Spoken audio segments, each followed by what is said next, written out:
30 years నుంచి mother బాడీలో baby ఉందంటే నమ్ముతారా?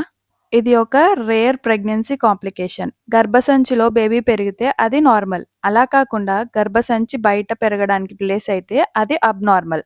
దాన్ని ఎక్టోపిక్ ప్రెగ్నెన్సీ అంటారు.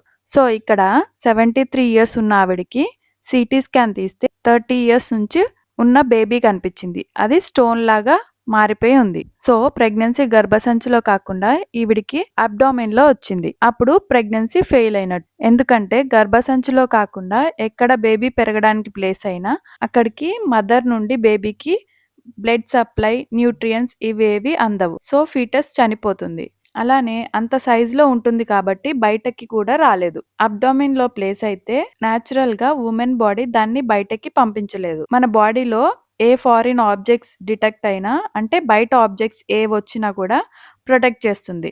సో, అలా బయటకు పోని ఆ ఫీటస్‌ని కాల్సిఫికేషన్ అనే ప్రాసెస్‌తో స్టోన్ లాగా చేస్తుంది. మదర్‌కి ఇన్ఫెక్షన్ కాకుండా బేబీని బోన్ మాస్ లాగా మదర్ బాడీ మార్చుకుంటుంది. అందుకే స్టోన్ బేబీ అంటారు లేదా కాల్సిఫైడ్ ఫీటస్ అంటారు. మెడికల్ టర్మ్‌లో అయితే లిథోపియన్ అంటే గ్రీక్‌లో ఇది లిథోస్ అంటే స్టోన్ అని, పియాన్ అంటే చైల్డ్ అని అర్థం. చాలా కేసెస్‌లో ఇది తెలీదు. ఏదైనా కడుపు నొప్పి ఉంటే కానీ, ఏమన్నా గ్యాస్ట్రిక్ ఇష్యూస్ ఇవేమన్నా ఉంటే కానీ టెస్ట్‌లు చేస్తే సీటీ స్కాన్‌లు చేస్తే బయటపడుతుంటాయి. 2013లో కూడా 82 ఇయర్స్ ఉన్న ఆవిడకి 40 ఇయర్స్ నుంచి ఉన్న స్టోన్ బేబీ బయటపడింది. ఆవిడకి కడుపు నొప్పి రావటంతో ఆ స్టోన్ బేబీ బయటపడింది. సర్జరీ చేసి ఆ స్టోన్ బేబీని బయటకి తీశారు. ఇప్పుడు ఎప్పటికప్పుడు టెస్ట్స్, ఫాలో అప్స్, స్కాన్స్ చేస్తున్నారు కాబట్టి ఇవి చాలా రేర్. ఎక్కడైనా హెల్త్ కేర్ ఫెసిలిటీస్‌కి లిమిటెడ్ యాక్సెస్ ఉన్న ప్లేసెస్‌లో అయితే లేదా హెల్త్ అవేర్‌నెస్ లేని ప్లేసెస్‌లో అయితే రిపోర్ట్ అయ్యే అవకాశాలున్నాయి.